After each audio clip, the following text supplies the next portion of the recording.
السلام عليكم ورحمة الله وبركاته. نحمده ونصلي على رسوله الكريم، أما بعد، فأعوذ بالله من الشيطان الرجيم. بسم الله الرحمن الرحيم. وما أصابكم من مصيبة فبما كسبت أيديكم ويعفو عن كثير. صدق الله العلي العظيم. মহান আল্লাহ তাআলা এই দুনিয়াতে মানুষকে দুঃখ দিয়েছেন, কষ্ট দিয়েছেন, সুখ দিয়েছেন, দুঃখ দিয়েছেন। সব কিছু মিলিয়েই মানুষের এই জীবন। তবে মানুষের অধিকাংশ যে বিপদগুলো আসে,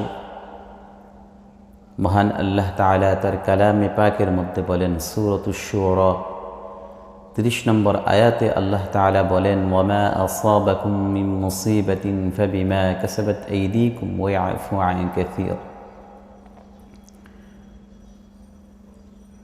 তোমাদের উপর যেই বালা মুসিবত আসে, যেই বিপদ আসে, এই বালা মুসিবত এবং বিপদ অধিকাংশ তোমাদের নিজেদের হাতেরই কামাই।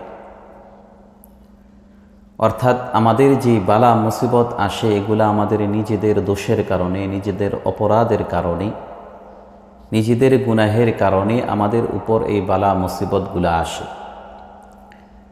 আল্লাহ বলেন, ওয়ায়াফু আন কাসীর, তবে তোমাদের অধিকাংশ গুনাহগুলো আমি আল্লাহ মাফ করে দিই। সুবহানাল্লাহ। সমস্ত গুনাহের শাস্তি যদি আল্লাহ তাআলা তার বান্দাকে দিতেন, তাহলে প্রত্যেকটা গুনাহের শাস্তি আমাদের ভোগ করতে হতো এবং এই শাস্তি এতটাই দীর্ঘ হয়ে যেত যে এই দুনিয়াতে আমরা বসবাসই করতে পারতাম না। প্রিয় সুধী,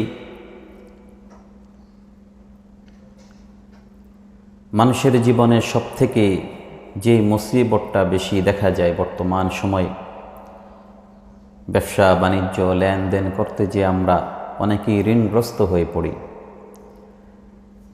পরবর্তীতে এই ঋণের বোঝা না বইতে পেরে অতিরিক্ত ঋণ হওয়ার কারণে দেখা যায়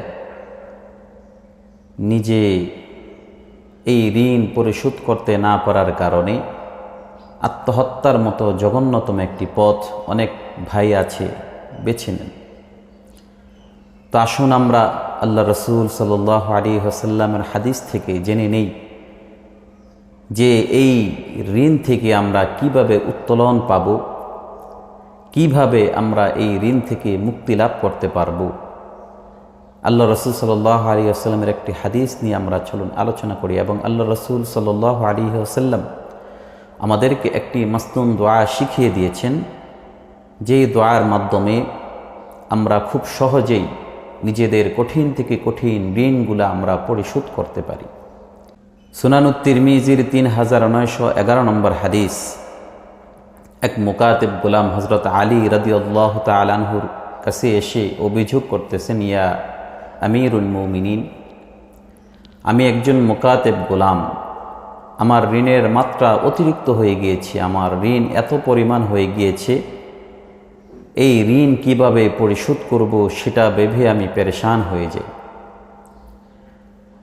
অতএব আমিরুল মুমিনিন, আমাকে একটা পন্থা বলে দেন, একটি পথ বলে দেন, যে পন্থা এবং পথ অবলম্বন করে আমি খুব সহজেই ঋণ থেকে মুক্তি লাভ করতে পারি।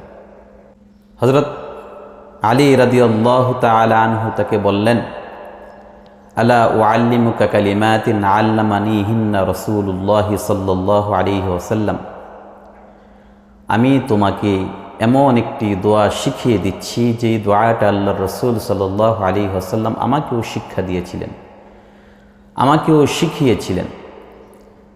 আল্লাহ রাসূল সাল্লাল্লাহু আলাইহি ওয়াসাল্লাম বলেন, লাউ কানা আলাইকা মিসলু জাবালিন সিরিন দাইনান আদাহুল্লাহু আলাইকা, যদি কোনো ব্যক্তির সির নামক পাহাড় সমপরিমাণ ঋণও থাকে, এই দোয়া পাঠ করলে আল্লাহ তাআলা তাকে কঠিন থেকে কঠিন ঋণ পরিশোধের তৌফিক দিয়ে দেবেন। সুবহানাল্লাহ।